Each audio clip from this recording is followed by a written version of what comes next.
¿Quieres ser sano? Solo cree en el Señor Jesús.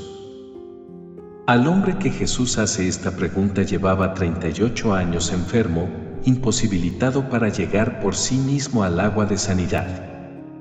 Este hombre reconocía su incapacidad, su estado de soledad e impotencia. Pero alguien, un desconocido para él, le pregunta: ¿quieres ser sano? Este paralítico no pensaba en el deseo de ser sano, sino en la muy difícil posibilidad de llegar a conseguirlo. Por eso le da a conocer a Jesús su lamentable situación para alcanzar esa sanidad, que corroboraban 38 años de espera. Lo que menos pensaba este hombre es que se encontraba ante el autor de la vida, porque todo fue creado por medio de él y para él, y todas las cosas en él subsisten. Colosenses 1:16. Así no es extraño que Jesús le diga: levántate, toma tu lecho, y anda. V8. A veces el hombre se pasa años y años buscando sanidad de sus males, o dicho en términos bíblicos salvación, y día tras día sigue en el mismo quebrantamiento de siempre. Hasta que un día, alguien pasa a su lado, y le dice: ¿quieres ser sano? Cree en el Señor Jesús. Y la vida de esa persona, harta de buscar remedios en todas partes, de pronto se siente llena de paz, de luz y de vida. Tiene la sensación de haber nacido de nuevo. Un nuevo amanecer hay en su turbada existencia. Así también este paralítico, a la palabra de Jesús, fue sanado, y tomó su lecho, y anduvo. V9. No pensemos que la palabra de Jesús tiene menos poder en nosotros hoy que en el paralítico de Betesda, ya que el cielo y la tierra pasarán, pero mis palabras no pasarán. Mateo 24:35. Jesús hoy te dice: cree en mí, toma tu cruz, y sígueme. Porque el creer en Jesús es sanidad de vida eterna para nosotros. El paralítico, una vez sanado, tomó su lecho, por mandato de Jesús, para que no se le olvidase que sobre ese lecho había estado 38 años. Jesús, después de damos vida, nos manda que llevemos la cruz de cada día, para que jamás olvidemos que el mismo Jesús estuvo en esa cruz por nosotros hasta la muerte. No vamos a merecer nada con la cruz de cada día, como el paralítico no merecía la sanidad por llevar el lecho, pues ya había sido sanado por Jesús. Así nosotros somos sanados, salvos, por la muerte de Cristo en su cruz. El castigo de nuestra paz fue sobre él, y por su llaga fuimos nosotros curados. Isaías 53:5.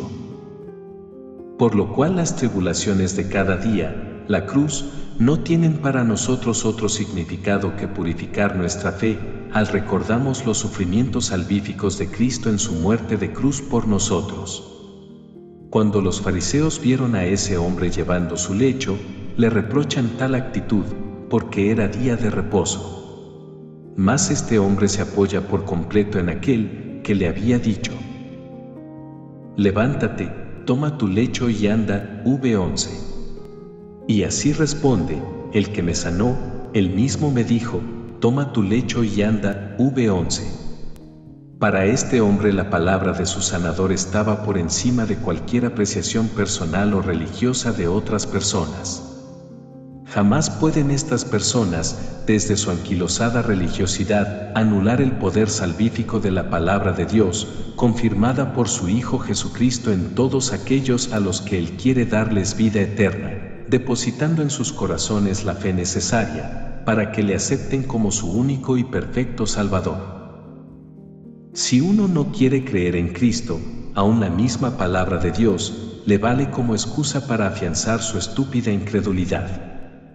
Estos judíos formados en las Escrituras no entendían el profundo significado del día de reposo, solo conocían la letra de esa palabra, pero la letra mata, mas el Espíritu vivifica. 2 Corintios 3:6.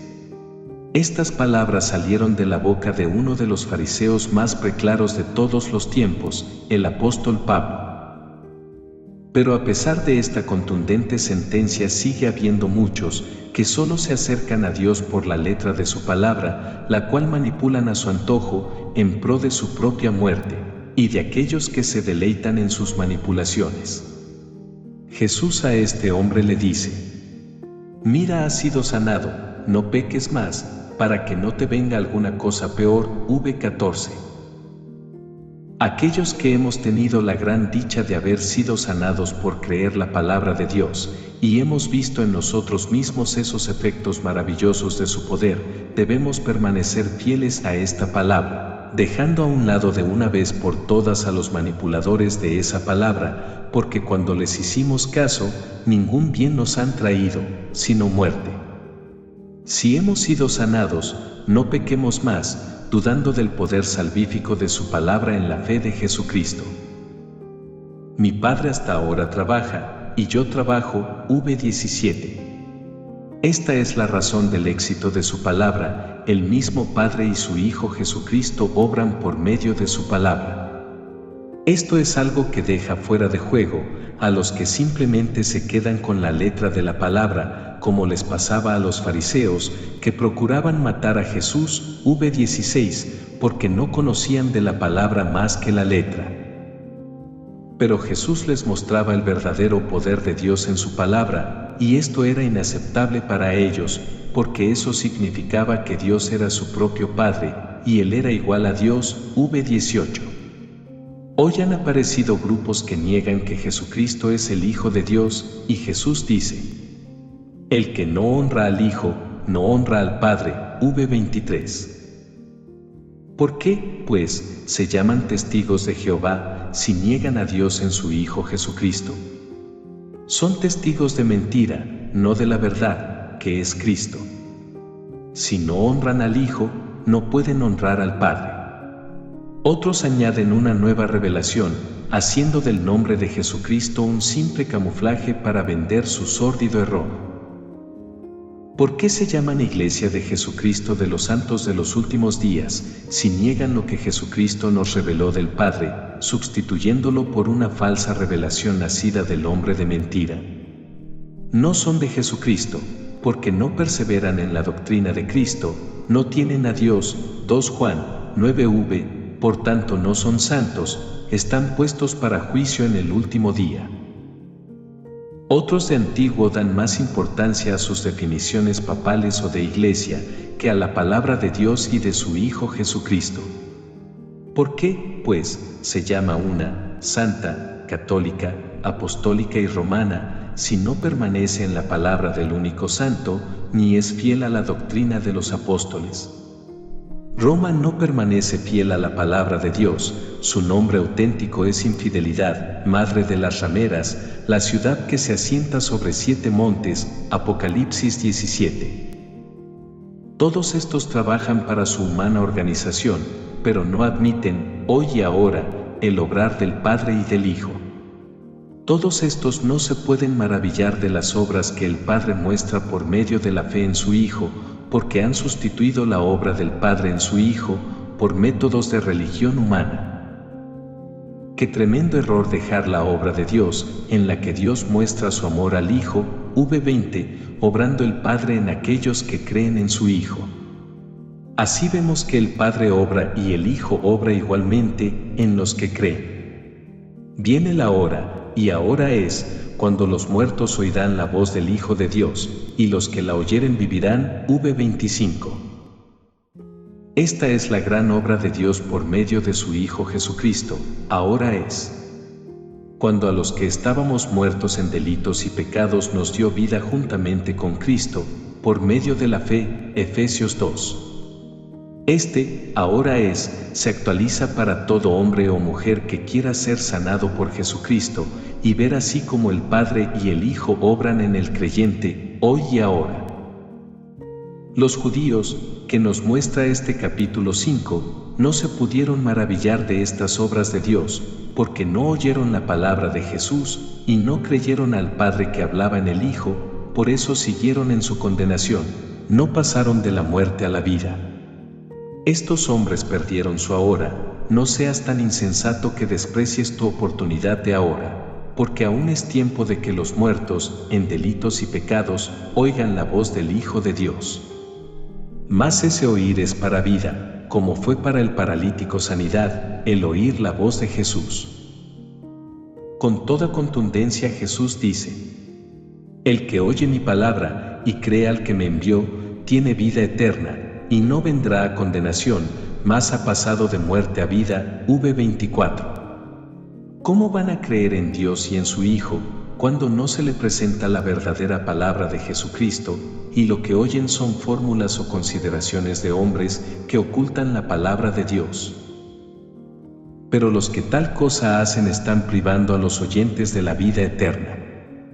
Tan grande responsabilidad nos tiene que hacer firmemente fieles a la palabra de Dios, y a la vez contundentes en refutar con amor a los que tergiversan la sana doctrina de Jesucristo. Si ponemos tanto empeño en mantener esta vida física perecedera, ¿cuál no debe ser nuestro empeño en guardarnos para vida eterna? Y si tanto esfuerzo parece hacer la humanidad para tratar de conservar vidas humanas, ¿cuál no debe ser nuestro celo por llevar la pura palabra de Dios, para que oigan la voz del Hijo de Dios y creyendo tengan vida eterna? El Señor Jesús nos dice que este ahora es el tiempo de pasar de muerte a vida por la fe en Él. Pero también nos habla de otra hora.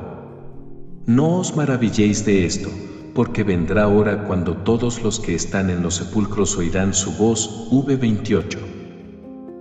Jesús anuncia cosas maravillosas que pasarán al final de los tiempos, la hora que el Padre tiene señalada. Los muertos de los sepulcros o de cualquier lugar que se encuentren o nos encontremos, oirán su voz. Si ya era maravilloso lo que Jesús decía a las gentes de que el que creyese en Él tendría vida eterna, cuanto más si los mismos que están en los sepulcros han de resucitar. Esta es una de las verdades que, tal vez, los llamados creyentes tengan más diluida en su modernismo consumista. Pero no por eso deja de ser menos cierta y a la vez maravilloso, capaz de eclipsar todo lo alucinante de nuestro mundo actual. En el rostro de los hijos de Dios se nota esa certeza de resurrección de vida, capaz de suscitar en nosotros el interrogante: ¿qué saben estos para que sus rostros reflejen esa seguridad? Sí, esa es la seguridad de las promesas de Jesucristo, el cual transformará el cuerpo de la humillación nuestra, para que sea semejante al cuerpo de la gloria suya, por el poder con el cual puede también sujetar a sí mismo todas las cosas. Filipenses 3:21. Pero solo alcanzarán esta resurrección de vida aquellos que ahora vivan por el Espíritu y en el Espíritu mediante la fe. La garantía de esta resurrección es Cristo mismo, porque Él mismo murió y resucitó para que todos aquellos que creen en Él vivan por Él y un día sean manifestados con Él, cuando Él se manifieste en gloria como el juez de vivos y muertos. ¿Quién, pues, acusará a los que creen en Cristo, si Cristo mismo los justificó con su muerte de cruz? ¿Quién les va a condenar, si Cristo los da por inocentes lavándolos en su propia sangre? Los que vivimos ahora en Cristo, seremos en aquella hora manifestados con Él en gloria. Mantengamos esta esperanza viva, salvos en Él.